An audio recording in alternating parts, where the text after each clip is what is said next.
Good evening, hockey fans, and welcome to another episode of Pod Snipe Celly. My name is Dan Bradley.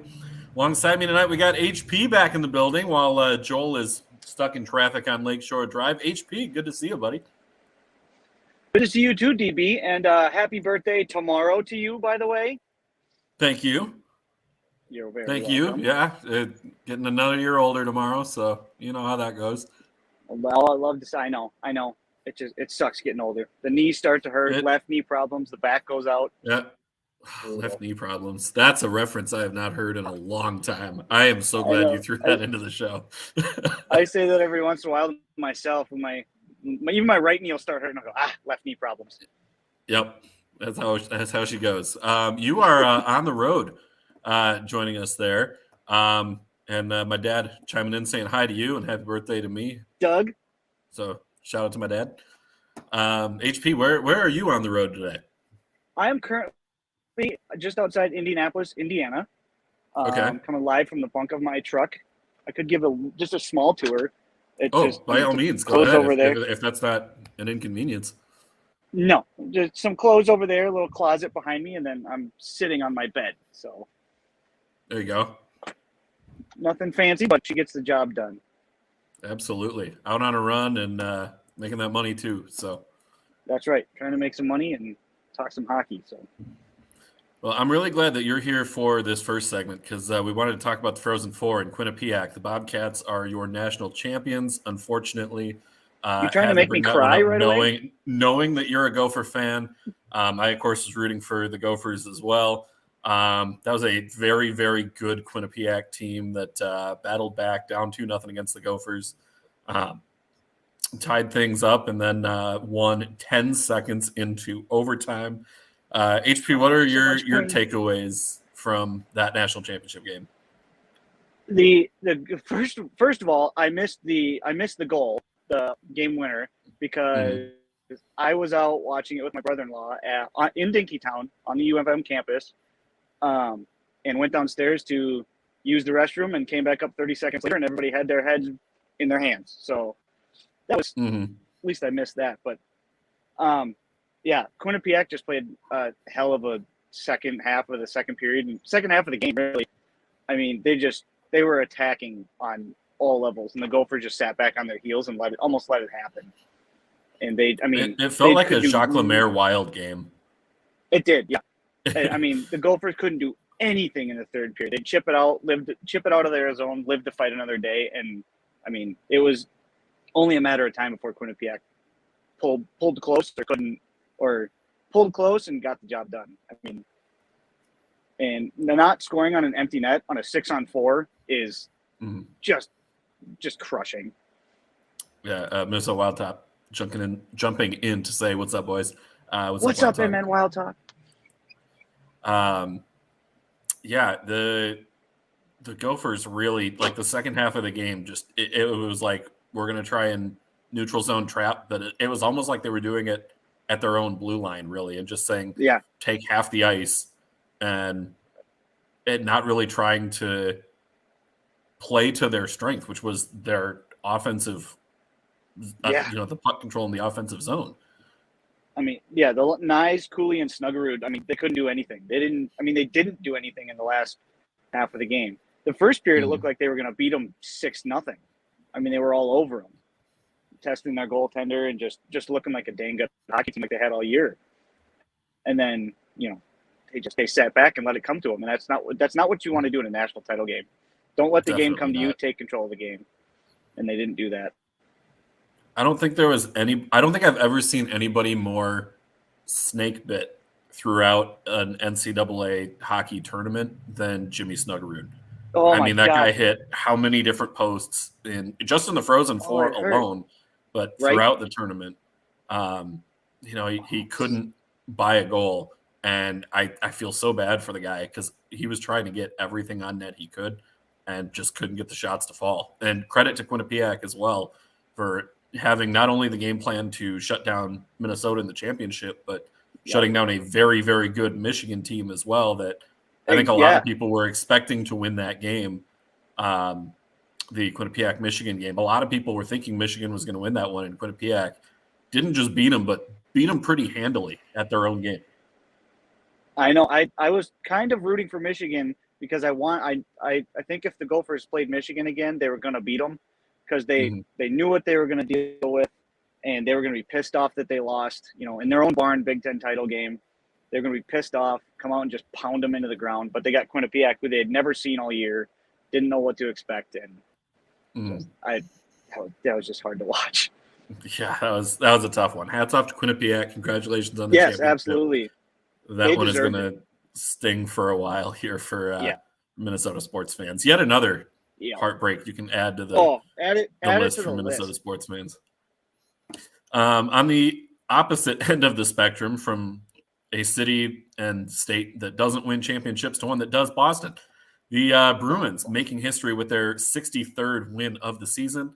They are chasing number 64 tonight, and if they're able to get there, they are currently on 131 points on the season.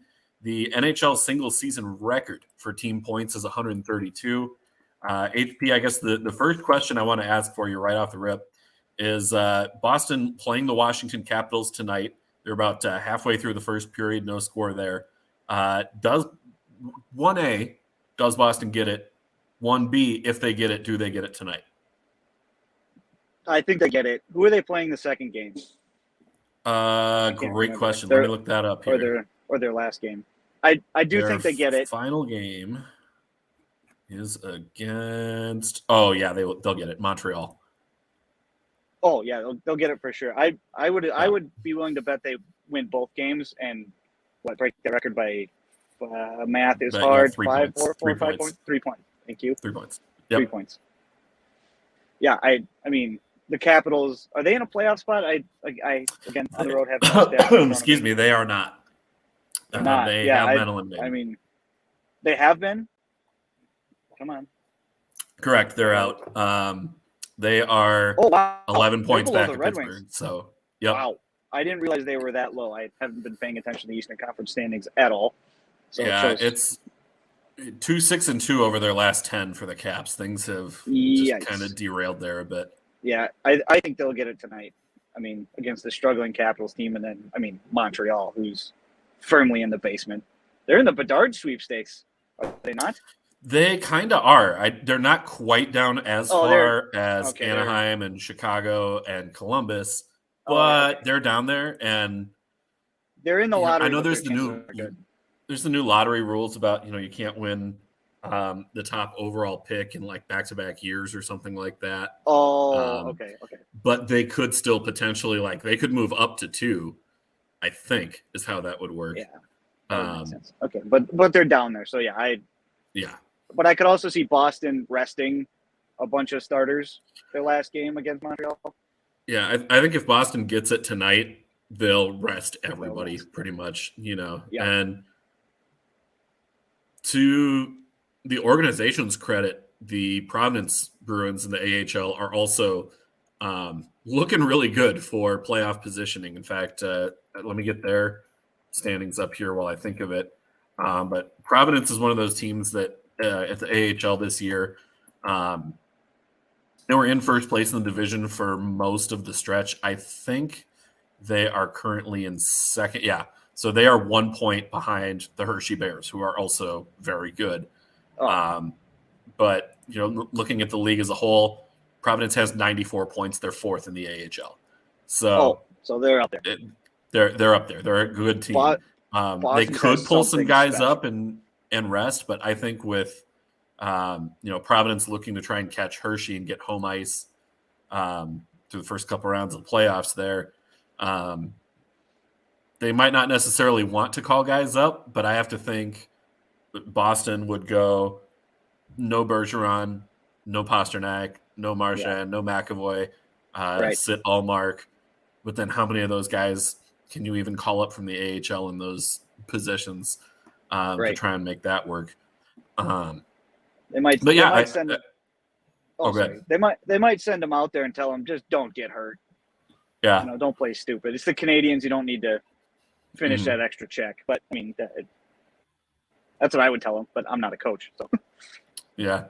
Well, there's somebody else that we can get an opinion from on this, and that's our buddy Joel, who is finally here and ready hello, to go. everybody. Hey, buddy. HP, what's up, my guy? What's up, Joel? How's it going? Thanks for hopping on. Yes, I have problem. also returned. I know it's been 3 years since we did it's actually 3 weeks, but I figured I'd round up to 3 years, but whatever. Yeah, we haven't even been Feels doing like- the show can for feel 3 like 3 years. years. That's Well, we will be soon. that's true. We get through the end of this year and Yeah. But yes, I Through the am end back. of next year. Traffic was we got the explicit tag, right? It was fucked. yeah. Anytime you're on the show, I just by default have the explicit tag set. Because you're smart. Also, HP had a good point. Happy early birthday to Dan over here. Thanks, buddy. Turning the big. Never mind, you're the big 3-0. You already did that. 3-1 or 3-2? Yeah, 3-1, right? Not 3-2 3-1. yet. Okay. 3-1. 3-2, the most I'm not common mapping score today, in the apparently. league. Yeah, that's okay. We got some chirping from the comment section with Felino took your team's dignity last night. No, Wild with a Felino- 4-2 win. Felino did us a favor last night. That's what he did. Helped you That is, keep. yeah. The Wild did their damn job and actually were a good team like they're supposed to be and got the job done against a bad team. They also managed to get the empty net goal as well for the worst, ugliest backdoor cover of a money line, of a puck line, rather. The great Eddie Olczyk always says, you don't ask how, you just ask how many. Got me some money on that one, so that's great. Wanted to get to this one as well. Joel, I don't know how much you're going to be able to throw in on this one. HP, we got a comment from Wild Talk here asking, is Rossi a career and AHLer? Some are asking. That's 100% a joke question, but he's already giving up. Some Wild fans have apparently already given up on Marco Rossi. I thought it was Rossi. No, it is Rossi. Really? Yeah. You know what? I'm sorry. That's why he hasn't come up to the NHL changed yet. it. That's why he's not up yet, because his name should be Marco Rossi. It sounds cooler. So they can't do it. They just can't do it. Saying the Hawks were a steroid level AHL team. Yeah, Dude, just about. Look, I actually was thinking about this before I hopped on as I was plugging in my computer. We would not even be having this conversation of like, oh my God, like it's coming down to the wire. Who's going to get the best odds at first overall? We wouldn't be having this conversation if like Luke Richardson wasn't amazing an amazing coach. Like, let's say we still had Jeremy Colleton, we would probably be 10 points behind the Blue Jackets, and it wouldn't even be close. Yeah, I'm going to throw this one out there that as bad as things have been offensively for the Hawks this year, and fewest goals of any team in the league, they've still got a better goal differential than Columbus at minus 113 or Anaheim at minus 126. Like, yeah, it's been bad, but it could be a lot worse. It's like the one thing that can dry my eventual tears of most likely not getting. I'm talking about the Wild with the call-ups last night. They were AHL team on steroids. Yeah, that's true. Yeah, the Wild sitting Zuccarello, Kaprizov. You guys are assholes for doing that. Brodin. It's that Brodin, Spurgeon, and Dumba as well. Eriksson out hurt, Sundqvist out hurt. So yeah, they were really, calling up Rossi, calling up Nick Patan. That sounds weird. Having our boy Brock Faber make his NHL debut, led the team in time on ice, had 6 blocked shots in that game as well, just eating pucks. So that's what he does. That's what he's going to do, and it's going to get him a top 4 role in the Wild defensive core to start next season. And just already you can tell the chemistry he has with the team. Like Faber will be playing come playoffs, and I think in a top 4 role come playoffs. I think Wild, ideally in my book, they would go Middleton and Spurgeon on one pairing. They would go Brodin with Faber on the second, and then Dumba, and you kind of can choose who you're going to rotate in for that last spot. Merrill, Goligoski, probably Goligoski, I would think, but maybe Merrill just on the matchup. He skates so well. Did you say Faber. Klingberg? Oh, Klingberg. No, I didn't say Klingberg. So, Klingberg would be on that whole. I keep forgetting. Klingberg and Dumba on a third pairing. Oh, boy. We better hope that we don't lose the puck. It hurts to say. It hurts to say. Well. Oh, boy. How do you... Oh, that's gonna create some problems. I want to see Faber with Brodin, but you just brought up the exact reason they can't do that. Have fun, most likely going up against McDavid. There's a chance it's McDavid. No, There's a chance we're gonna play McKinnon Dallas. in Colorado. There's a chance it's Dallas. God. Yeah, Colorado you're does have the game in hand, but Colorado has a super banged up roster going against Edmonton tonight. And each of those teams with 2 games to go after that one tonight, Dallas does have the tiebreaker, I'm told. I'm going to start off. Dallas does? Yes, because by regulation wins, they're ahead. Dallas so or Colorado? Colorado has 49 wins. Dallas has 45. 40, but regulation wins is you. the first tiebreaker where Dallas has 37, Colorado has 34. I'm going to start off on a real hot take. I'm going to start off right out of the gate with a hot take. Colorado doesn't make it out of the second round. I guess it depends how many guys they get healthy and when I don't actually care. I was just going to make it out of the second round. just going to say I think a healthy Colorado team is a team I don't want to play in the playoffs at any point. But they probably won't be. Right. If they're not healthy, I could agree with that take. But if they're healthy, absolutely they're getting past the second. I would be surprised if we see Cale Makar again before the playoffs, even knowing that they've got a chance to get home ice through the first couple of rounds. Landeskog,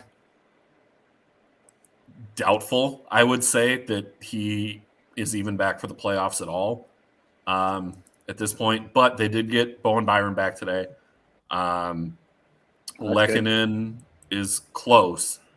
So if they can hold off McDavid and company tonight, and then Wild Talk saying Dallas is losing one of the next 2 to St. Louis. Joey saying thank you, Wild. Yeah, thank you, Wild. Joey. And hopefully Pittsburgh gets it done tonight. Yeah, this is the best. This is great. We are in the final week of the regular season, talking about playoff pushes, also talking about tank pushes. Mm-hmm. It's that time of year. In the NHL, we live for it. That's the best time of the year. Yeah, I will be at the final regular season game that potentially could make or break the best odds. I will be at the game on Thursday against Philly, and that's the problem. Tonight, most likely a loss against Pittsburgh, who's literally fighting for a playoff spot. They are only 1 point behind. Who are they behind? Islanders. Islanders, yes, thank you. Yeah, so they're only 1 point out. So tonight they should be playing with some fire under their ass. So I'm not too worried about tonight. I am worried about Thursday because Philly blows. You mentioned lighting a fire. I want to get into Calgary and the meltdown. Speaking of Flames. Speaking of blows, they Dumpster blew Flames.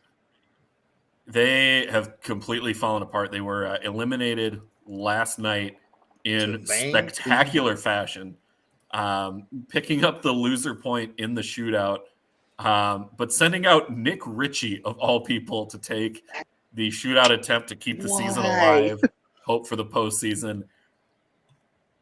I gotta think Sutter's gone after this year, right? He has to be. I'll tell you why. Yes, 100%. They wanted to be in the lottery. That's why he did it.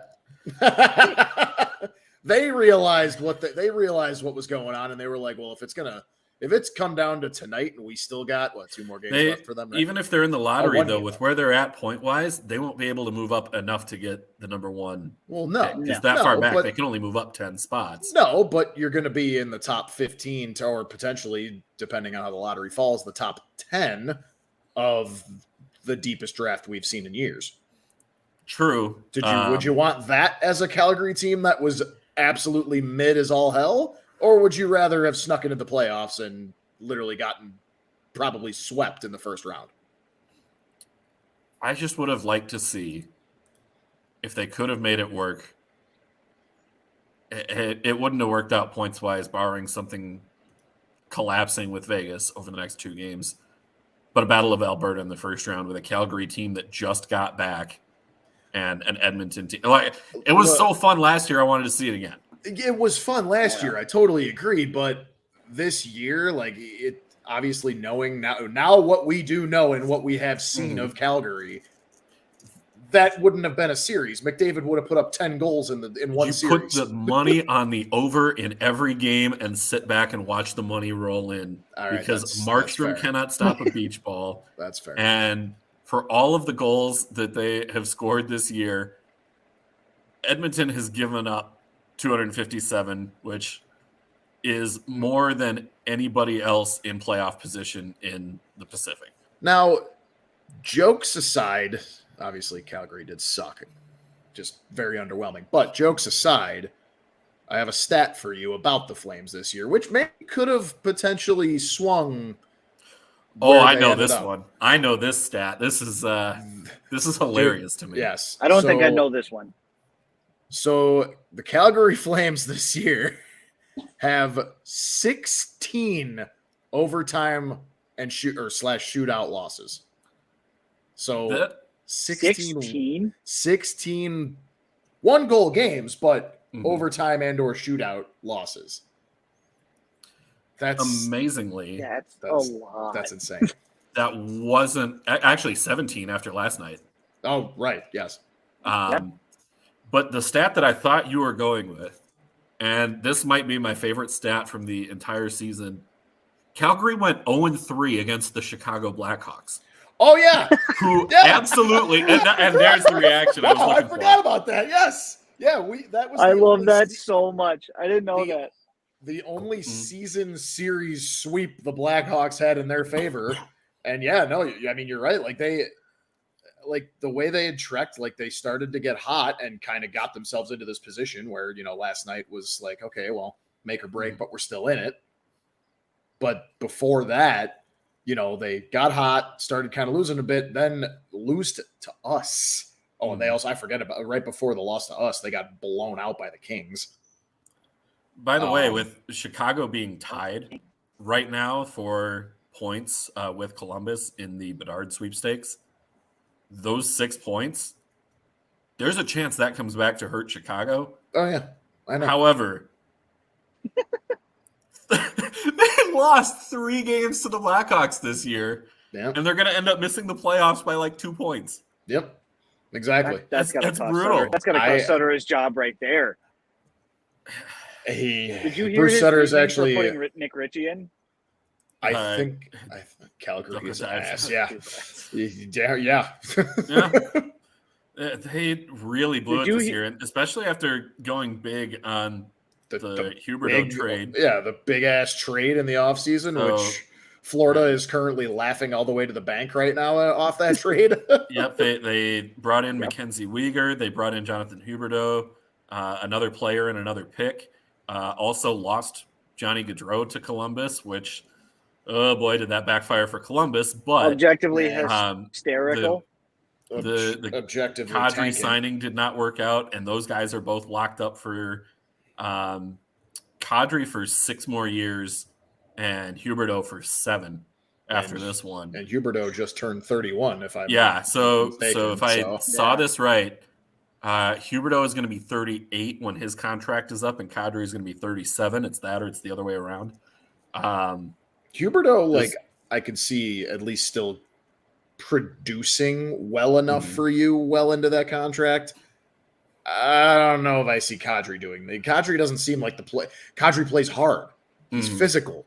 That takes a toll on your body way more than a player type like Huberdeau, even though Huberdeau's a big guy, but he's not as physical. So I mean, Kadri's not a big point getter as it is. Right. He secured the bag after last year. Yeah, right. Career best. He had a good year playing on a damn good Colorado team. Right. Exactly. Joey, I'm not putting that comment up. What? No, I want to see it. What is it? What is it? It's not like it's like vulgar or anything. I know, Joey. That's not while I have you, Minnesota shut boys. Go. Oh, I love it. I love it. Did they lose today? Joey, I love that. I they- love the shit talk. You're killing me, man. They're going at it right now. I mean, they just started top Are of they? first. Yeah. I'll check the score here. Joey, take their asses out. No score. Take out the Twins. Take them out. Mm. Be nice if I could watch a Twins game. Yeah, looking at you, Bally. The Kachuk trade ended up being the worst thing possible for both sides. I mean, yeah, because even Florida, like, yeah, you look at it and say they won the trade, but like, Florida is barely holding on to that first wild card spot right now. They've got the Islanders 1 point behind. They've got Pittsburgh 2 points behind. Sabres still have an outside shot. They'll need a miracle, but how about Buffalo winning 40 games this year? I would love to see it. And we talked about it on this show. Like, we thought there was a chance that Buffalo, the last couple of weeks of the regular season, could still be in the mix this year. And sure enough, they are. As for Calgary, like, what steps do they need to take this offseason to get back to the playoffs next year? Fire their coach. I think that's step one. Yeah, it's step one, but you got to way bring more in to, though. well, first of all, they need to start praying that Mackenzie Weegar is, what they were trading for. That's a big one. Yep. Yeah, that's fair. Just looking at the numbers this year. I didn't. 44 points last season in 80 games, 30 this season in 80 games. And yeah, there's a lot more to it than just the offensive production. It's what he's bringing in his own end of the ice. And I hate using plus minus as a general rule, but it shows the difference here. He was a plus 40 last season and a plus 12 this year. Take from that what you will. Yeah. Wow, Nazem Kadri is a minus 20. Yep. Yeah, Yikes. Kadri's been just kind of a black hole defensively. It's so interesting because like you look up and down their lineup and so many names stand out where it's like this team should be playing in the playoffs. They really should. Like, you look at the talent they have, there's no reason that they should be out. And yet, all those 1-goal losses, all those overtime losses, 17 overtime and shootout losses this year. Yeah. And going 0-3 against the Hawks. I mean, that's literally the difference right now. If you give them those 6 points, they're in.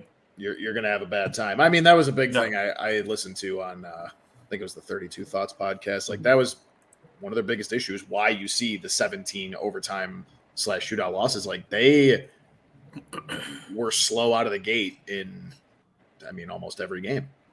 They did not have nearly as many 60-minute efforts as it takes to push to the playoffs. I mean, that's that. And that's extremely evident when you go 0-3 against, potentially the 32nd team overall in the league, potentially.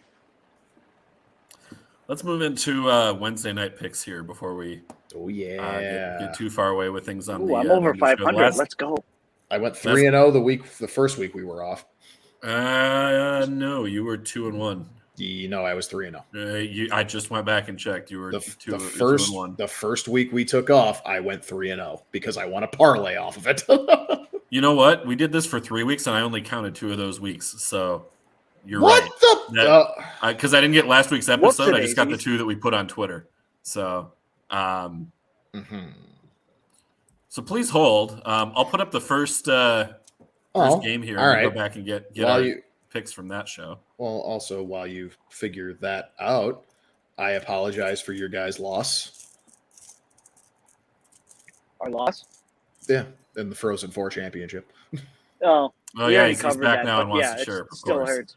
I'm not chirping. Hey, that sucks. I mean, he wasn't here. He didn't hear us talk about it. I didn't hear you guys talk about it. No, that's okay. So that first Wednesday we were off, there were only 2 games. Sorry, then the next week after that first week of only 3 games. Was it last week? No, last week I did go 2-1. You know what? You were right. You were 3-0, and I went was 2-1 2-1 that week. You're right. I can't math. It literally goes 3-0, 2-1. So I went 5-1 overall over the 2 I think I weeks went we were 2-1 gone. last week as well. We've had 3, so including the picks from last week's show, the last time we did a show, and then the 2 since. So yeah, I'll get our numbers right here. I think that next, I'm pretty sure that 2 game week I went 0-2.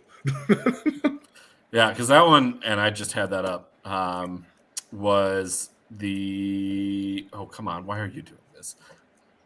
Penguins beat the Avalanche 5-2 in a game where we thought the Avalanche were going to win. Yep. And then one of us went Coyotes for the bit against the Oilers. I'll have to go back and check the tape. I'll do that between shows so we have it right going into the playoffs. Yeah, whatever.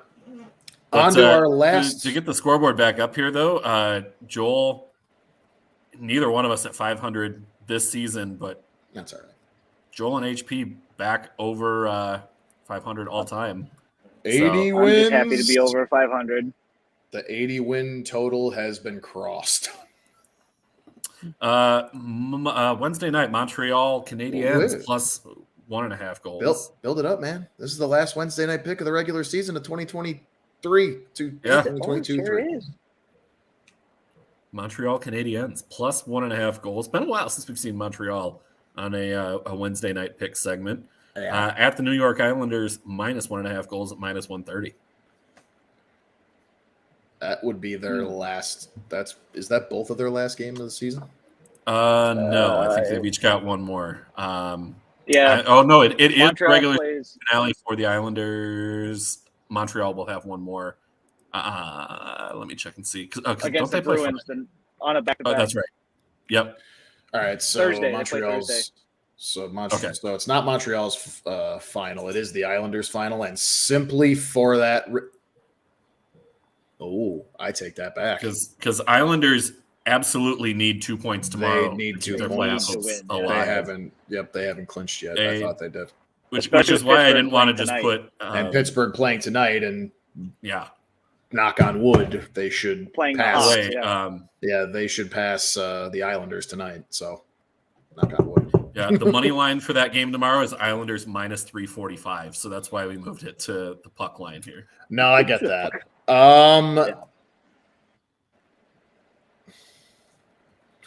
Yeah, give me the Islanders. I think they've been hungry all season. They obviously have holes. That's why they're still pushing for this spot.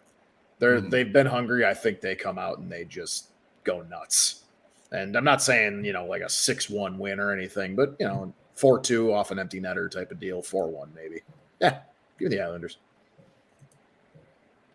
Yeah, I'm gonna take the Island. I'm gonna take the Islanders as well, because it's pretty much the same reasons, Joel. I mean, they're gonna come out firing because they have to win this game. This is the definition of a must-win game, aside from the playoffs, obviously. So, yeah, I think they get it done. Maybe 3-1, 4-1. I could see that empty netter. No, the only thing that's going to change, I'm not changing my pick, but the only thing that is going to make me nervous about that pick is if somehow for some godforsaken the universe hates me reason the Hawks win tonight.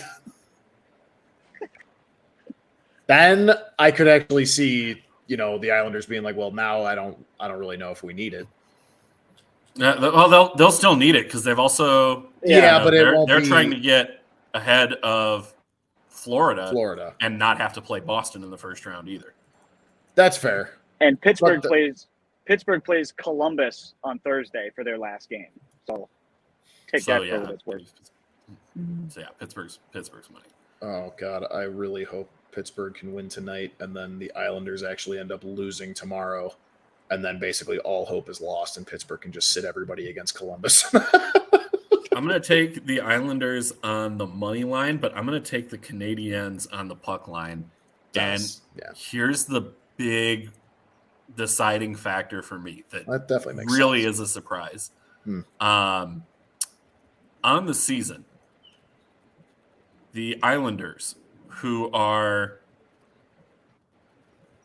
23 points clear of Montreal in the standings, have scored a total of 13 more goals than Montreal. Now, I do think Ilya Sorokin probably going to have a very, very good game tomorrow. Could get a shutout. The Islanders' inability to run up a score is going to hurt them. No, that They definitely makes they sense. can grind it out with Montreal. I haven't seen enough from the Islanders this season to say, even though this is a game that, yes, on paper they should win handily, they should be able to blow the doors off Montreal. I haven't seen enough to be confident enough to do it. And if I'm getting plus 1.5 goals at plus money, I think I got to take that. So I respect the Islanders' picks. I do think they're going to win. But just from a betting standpoint, I kind of like Montreal plus 1.5 plus money. I get that. I actually probably will do. I will do that in a parlay.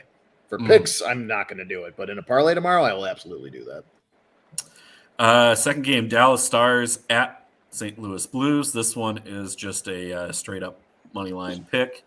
Dallas, as we mentioned a little bit earlier in the show, right there neck and neck with Colorado for first place in the Central Division. Colorado playing really shorthanded tonight against the Edmonton Oilers. If both of those teams are tied in the standings tomorrow, I really don't know where I'm going to pick on this one. I do. It's probably the easy pick, but give me Dallas. Just give me Dallas. St. Louis. Oh God, this is so nice to say. St. Louis sucks. They've been playing better lately, though. Oh, that's adorable. What's that going to mean? Absolutely nothing. 6-3-1 in their last 10 games. That's cute. It's going to be for nothing. Have played surprisingly well, especially when they aren't playing with Binnington in net. Oh God, Binnington is just clown. Binnington literally makes Brad Marchand look like my favorite player. That's how much I hate Jordan Binnington. Binnington is who people think Brad Marchand still is. Yeah, that's true. Brad Marchand's much better now. Yeah, he's cleaned up his act a lot. And look at what it's done for Boston too. Well, yeah, that's the thing. He's much better now. He's cleaned up his act, and it's also he's backed that up with the play. So Binnington, other than the one little lightning in a bottle Stanley Cup run, is below mid. I think I am going to go Dallas in this one. I'll start off on this one, I guess. Beyond the potential to get either way. It's like you're not. I guess just to explain and defend the pick beyond. Take credit for starting. Beyond just saying that St. Louis sucks. HP, can you believe this guy? No. It's his birthday. It's almost his birthday. He can do what he wants. It ain't his birthday yet. I could be a dick to him until tomorrow. That's what Nikki says. It's my birthday, and I am not wrong. That's fair. Nikki's always right, though. Yeah, I was gonna say she's also your wife, so she's always right anyway.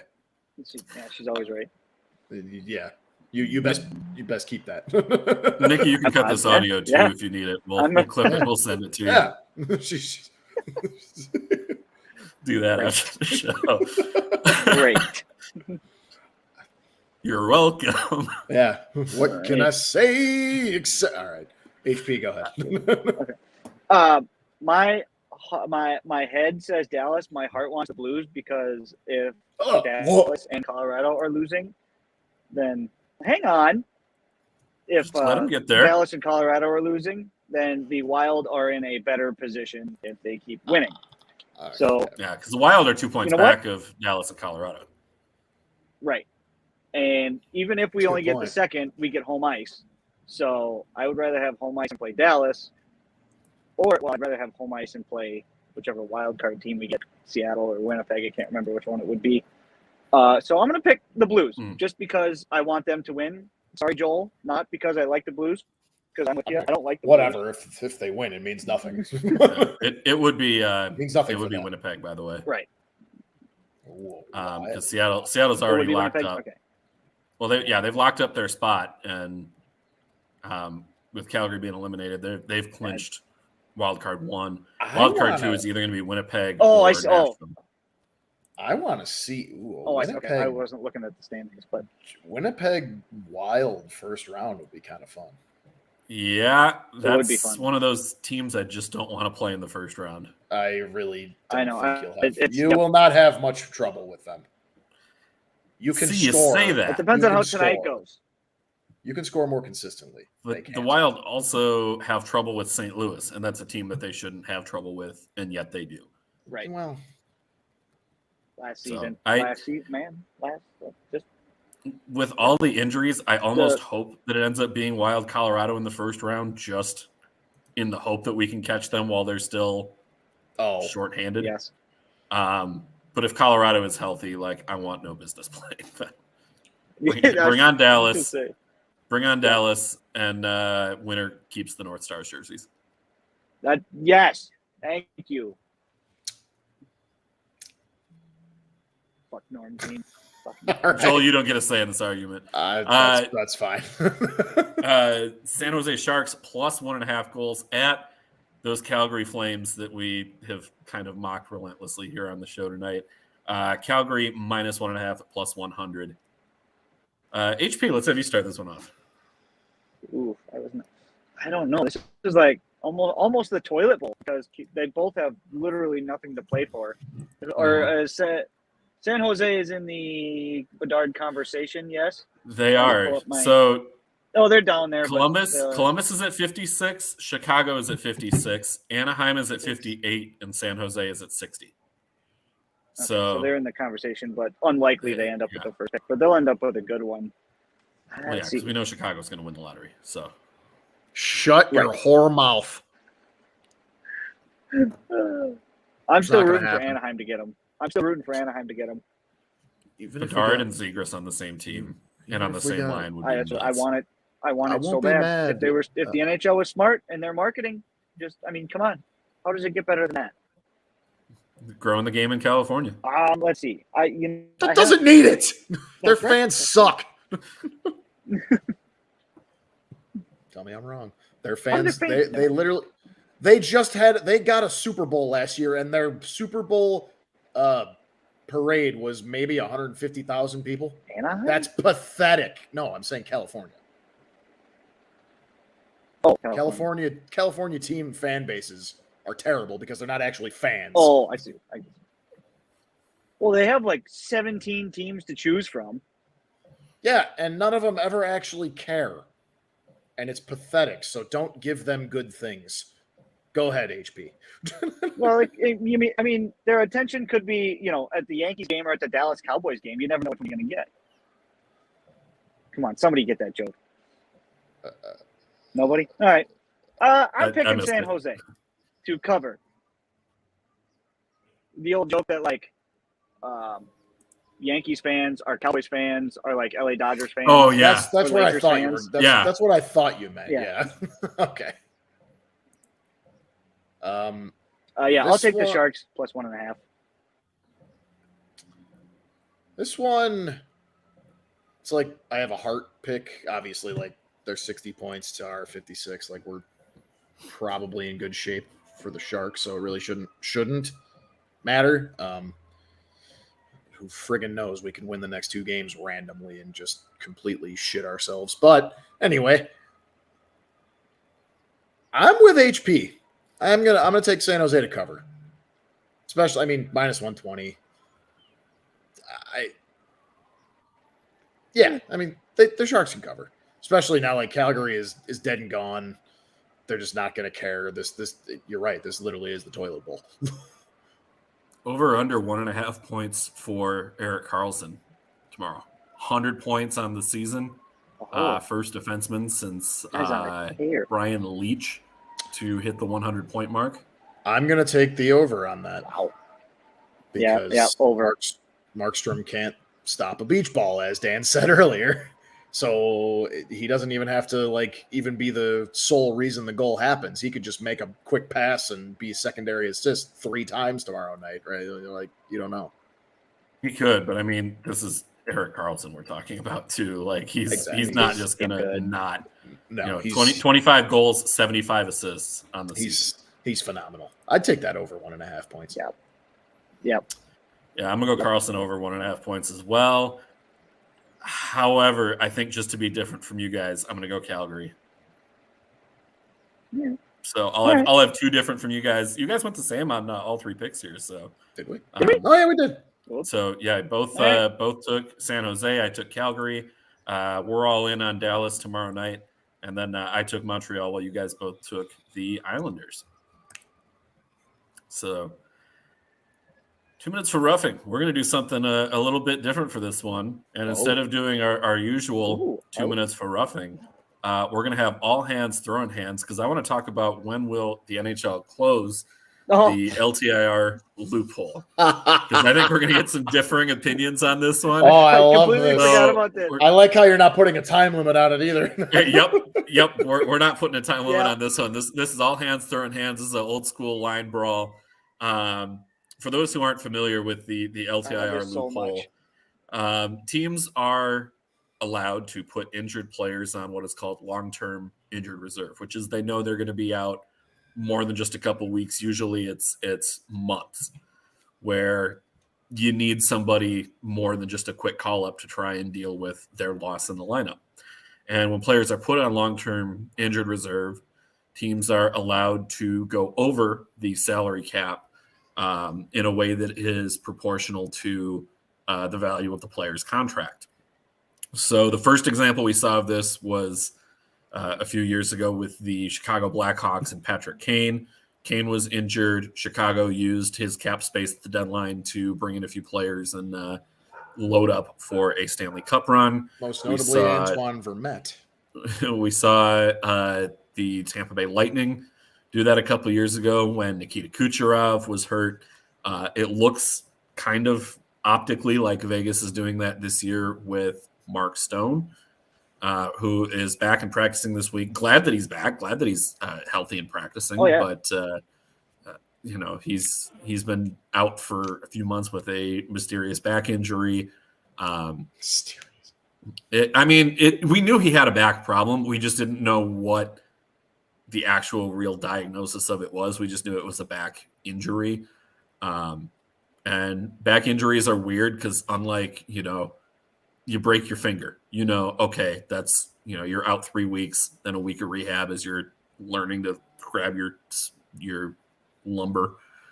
Phrasing. Yeah, I tried to dance my way around that one. Phrasing. Wasn't getting away with that one. All right. So anyway, you're teaching yourself to grab your wood again. All right, continue. Yeah. That's technically not accurate. It's graphite. Anyway. You're graphite. Composite. Yeah.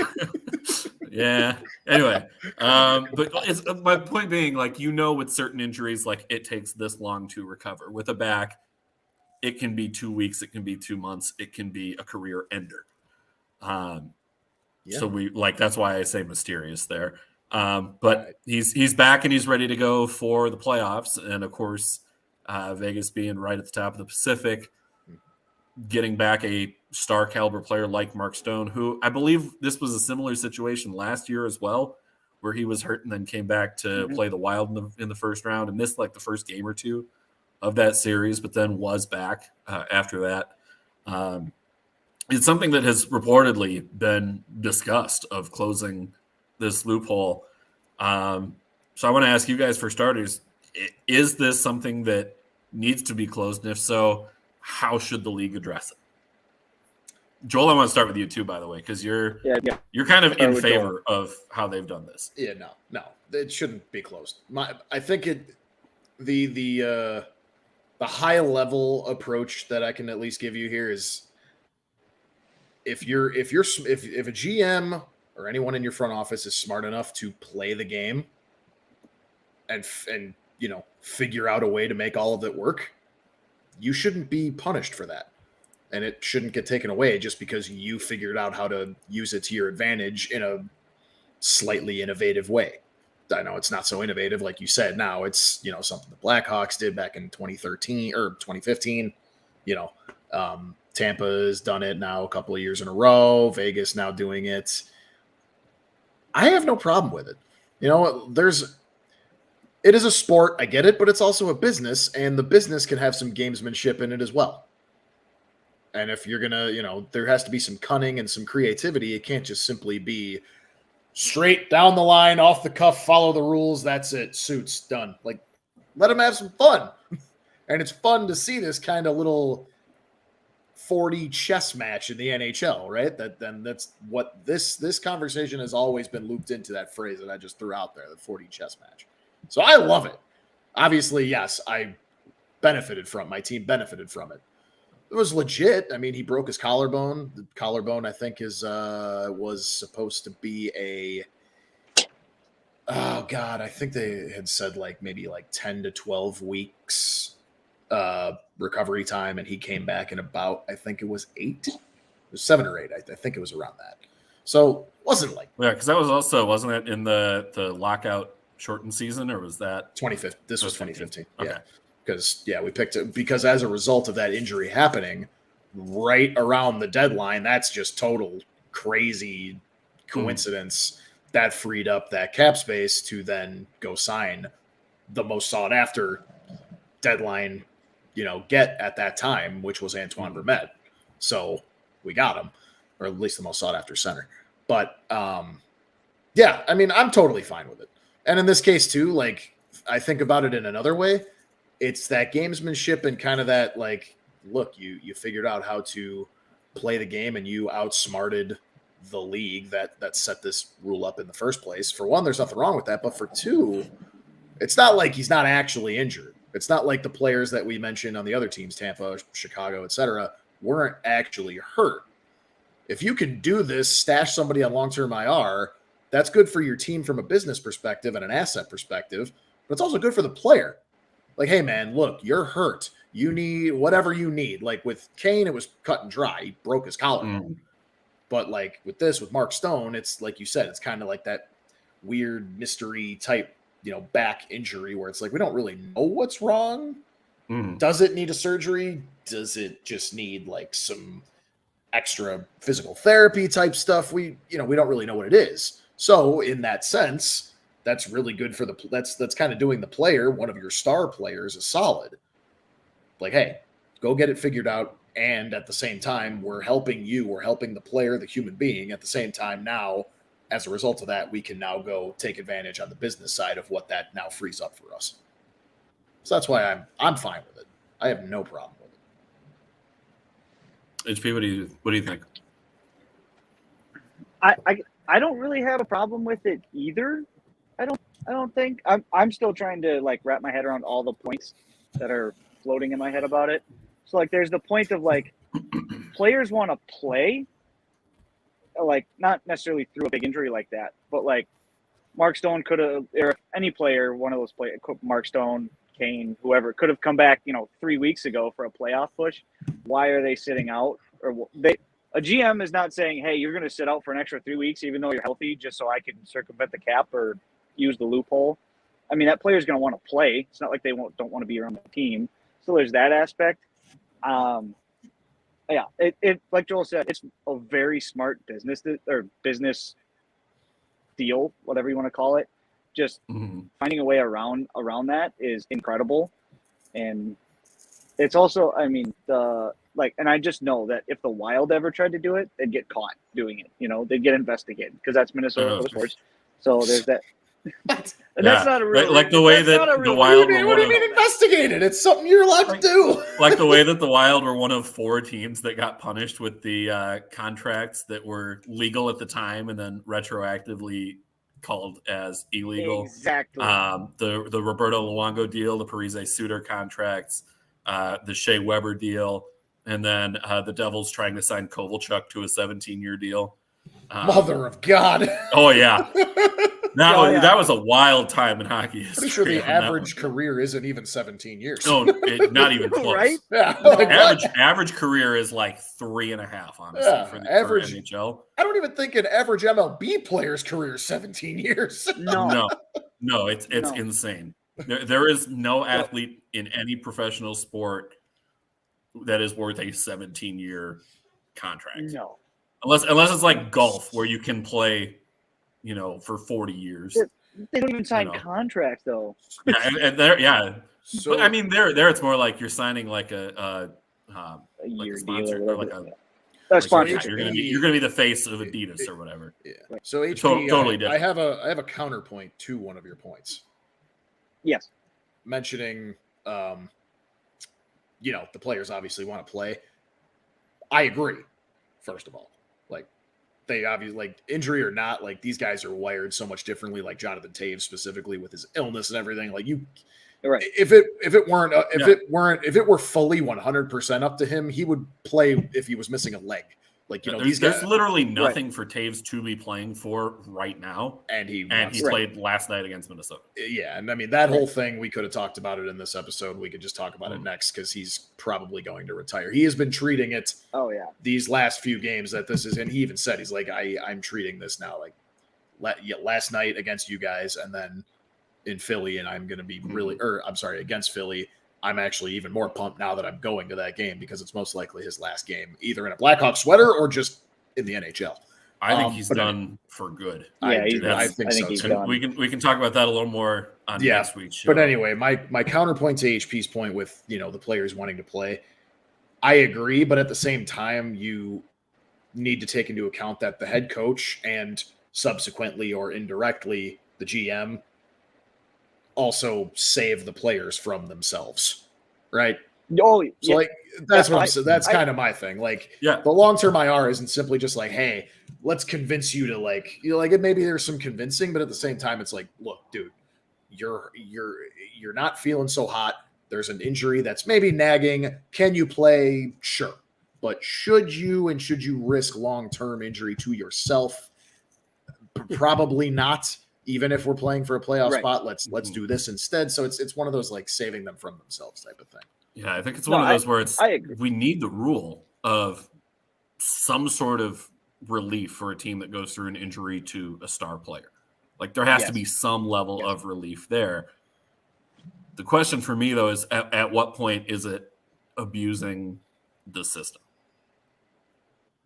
Right. And that's where it gets tough. I there's not a clear answer to this. We're not going to answer it on the show tonight. No. I do see where you're going. Like I can see it from the opposite end of where I stand on it. Like, no, you're right. Like somebody you could investigate a team because they could just be, like let's say, I don't know, let me go with like Toronto. Like let's say they were, that they are up against the cap, right? But like all of a sudden they're like, oh man, Austin Matthews, he's feeling some kind of way. We're gonna stash him on long-term IR, and it happens to also be, not around the trade deadline, but like maybe a month before it or something, and it's all of a sudden like conveniently. Right. It's like what did he do? Like he twisted his ankle and now he's out for 4 months. Right, exactly. It's like, oh yeah, so he just had to have surgery on his pinky finger, and it's like, if it's him, you're probably not going to do that. But if it's somebody like say Milan Lucic, who is on I think it's 5.5 or 6 on his contract, dollars for point production is terrible. That's awful. It's a bad contract, but in today's economy.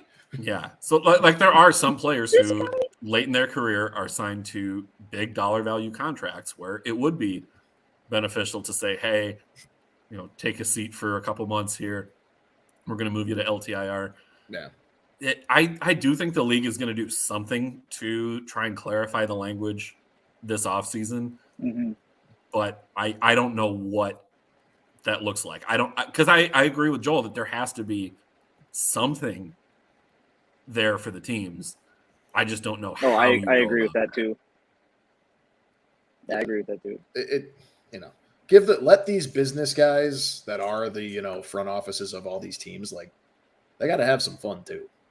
This it makes for better theater. Like if they're allowed to be smart and they're not just on this linear guardrail the whole time. NFL, Can you imagine if there was this sort of rule in the NFL where, say Patrick Mahomes gets hurt and the Ravens, with all the injuries they had last year, trade for Lamar Jackson, and all of a sudden Lamar Jackson is the backup on an expiring deal for Patrick Mahomes, who's out injured, and Mahomes comes back right before the playoffs. When they like it's weird. Like it's not a great metaphor, but it's just an interesting metaphor. Yeah. I get it. Yeah. All right. I think that's probably a good place to leave it for tonight. So thank you to everybody who watched, commented throughout the show. Be sure to like, subscribe, and follow at Snipe Celly, Twitter, Facebook, and on YouTube as well. HP, where because we both got our Twitter handles in the StreamYard name here. What's your Twitter handle so we can get you some more followers or two? Yes, at NateHP56 on Twitter and at NateHP on Instagram as well. Perfect. That's all I got. Give me more HP mirror selfies. All right. On that note, I post 0 mirror selfies. Actually, the last thing I posted on Instagram was from your bachelor party. So that's my last. Oh yeah, I'm pretty sure that's the last time I posted anything. You know what? We can end the show on that note. No, never mind. We can't. That's not. I'm messed up on my dates. I was like, by this He's time, got one more week. One yeah, one more. This man is getting married in a week and a half. That's true. Oof. We got one more show. By the way, playoffs start on Monday, so we will have our playoff picks posted before next week's show. But next week's show we'll be talking about first round playoff matchups. We'll go through each of the series that we get. But we will have our picks posted next Monday as well. So be sure to check that out. Nice. The playoffs are starting, boys. Best time of I love year. playoff hockey. Absolutely You can watch love them it. at the Hockey wedding gods, or at the please. wedding. Yes. Oh, we will be watching hockey in some way, shape, or form at wedding weekend. Yeah, I don't know how. Me and Joel are going to be standing up there going, Yeah, just hey, get the rings. I'm not the best man. Why the hell am I giving you the rings? Yeah, if I yell out goal in place of I do, I'm going to end up in big trouble. So. Over or under amount of drinks HP and I have at the reception. 8.5. Over. is it combined or each? Each? What do you mean combined? Amateur hour. Just clarifying. All right, I think that's a good place to wrap it up here. So for HP, for Joel, I'm Dan. Enjoy the rest of your night, everybody.